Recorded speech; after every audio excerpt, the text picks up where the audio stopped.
Hello friends, welcome to a new video. 2 days before our Constitution Day had just passed, on 26th November 1949, our Constitution was adopted, right? And India became a republic on 26th January 1950. So basically, what I want to point out is like a constitutional rule and a princely rule, or a rule that is there by the king. But if you look into the both, you can see parallels, exact parallels in these two things. Because if you see a nation that is being ruled by a king, what happens? There is a kind of a monarch, right? And there is a Pradhan Sajiv, or the prime minister for that monarch. It can be for like different countries, it can be of different names, right? Some called prime minister, sometimes it could be chief minister, sometimes it could be called chancellor, right? And at the same time, in every kingdoms in the ancient or medieval age, there could be some priest. It could be a Christian padri or a Christian priest or an archbishop. For example, in England, you can see there is Archbishop of Canterbury, which is the official religion is the Anglican Church. So similarly, you can have a priest, and at the same time, there is a holy book, whether it could be Quran or it could be Bible or it could be Dharma Shastras, Gita. So wherever you find that, so similar kind of a nature you find in each and every monarchy. There could be a state religion, there could be a monarch, there could be a prime minister, and there is a chief priest. So if you look into a modern day constitution also, you can see exact same parallels here also. So you see in India, who is there as a monarch? Instead of monarch, we have the president, like the symbolic head of the state. Instead of that minister, chancellor, what we have? You have the head of the government, that is the prime minister. And here, instead of that priest, who is actually doing that thing here?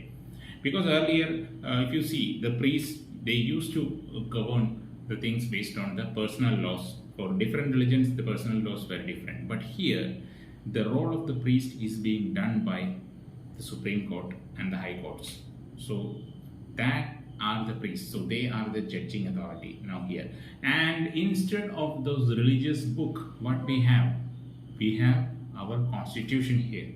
Around 460 articles, 12 schedules, lots of amendments, 120 plus amendments. So the bulkiest constitution in the world, right? So that is where you get the parallels here. So, and one thing I wanted to point out, what is the problem with the constitution being bulky?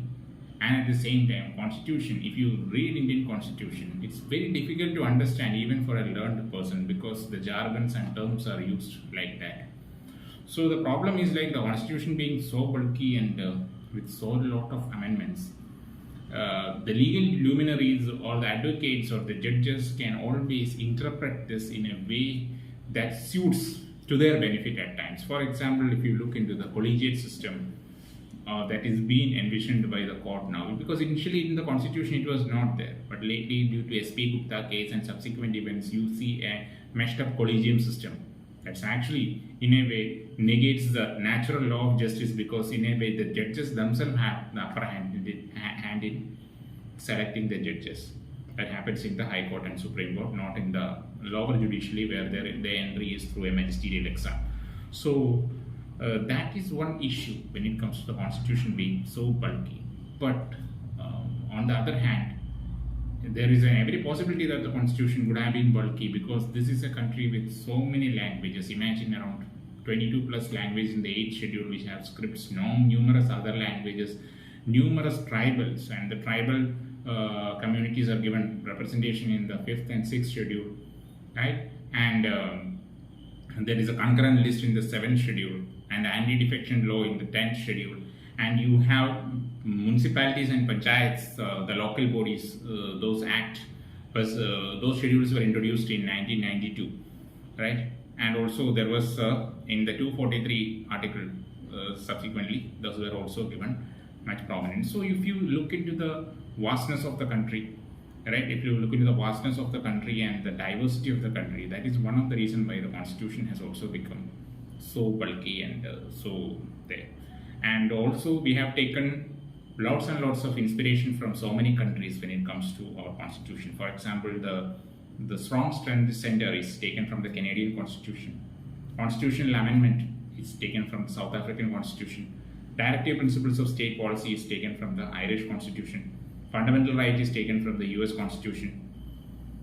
Right, and also the fundamental duties influenced by the Soviet level constitution, and like last but not least, the emergency provisions are taken from the Weimar Constitution, the same provision which was used by Hitler to make it a police state when Chancellor Hindenburg died.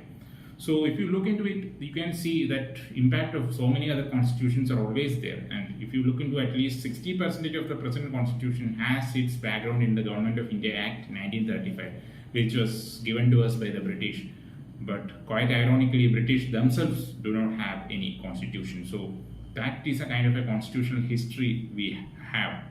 So going forward, I would always say one part of constitution which has always inspired me is two things. I will say two parts. One is the fundamental rights, that's the part 3, basically from Article 12 to Article 36, and another is the directive principles of state policy, that's from 37 to around 50 odd articles, because directive principles of the state policy is somehow are the beacon lights of the constitution that has given the constitutional framers have given a vision to the government that what you need to actually apply.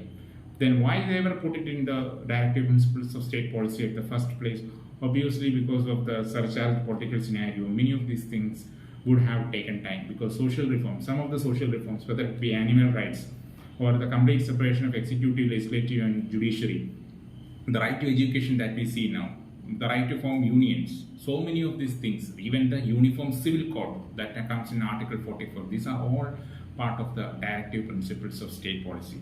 So that is one part that I always wish that you know well. So certain things I wanted to tell about constitution. So when you think about constitution, don't just think that it is something we are from a bygone era, this Kingsley rule, Priestley rule are all gone, this is something entirely unique. No, you can see that same kind of power structure here also, but the thing is like there is a bottom up approach instead of a top down approach.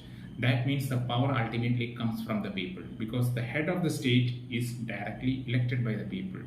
Instead, here earlier in the Kingsley rule, you see the people are subjects, but here the people are the decision makers. So that is the reason, although the structure is similar, but the power flow is different. In a princely or a king monarchical rule, it is from the top to bottom, but in a constitutional democracy, it is bottom up. Okay, so these are the things that I wish that you know about the Indian Constitution. Try to learn more about the Indian Constitution. You can download the apps, you can read books, but always be proud about the fact that by the time the independence was there, many constitutional framers like Ivor Jennings, Granville Austin, so many of them never gave Indian Constitution a chance. Right? And people like Ivor Jennings, who actually wrote the Sri Lankan Constitution in a French way, and you see what the plight of Sri Lanka at present now. So we have actually come a long way, and our constitution certainly has a role to play with it. And also at the same time, you have to understand that this is not a religious book that is sent for eternity. This is always amendable. That is the importance of a constitution. The religious book constitution is always amendable. That makes our constitution dynamic and unique. Thank you for listening to me. If you like more videos like this, please do subscribe to the channel, and please click the bell icon for not to miss any notifications. Thank you. Have a nice day.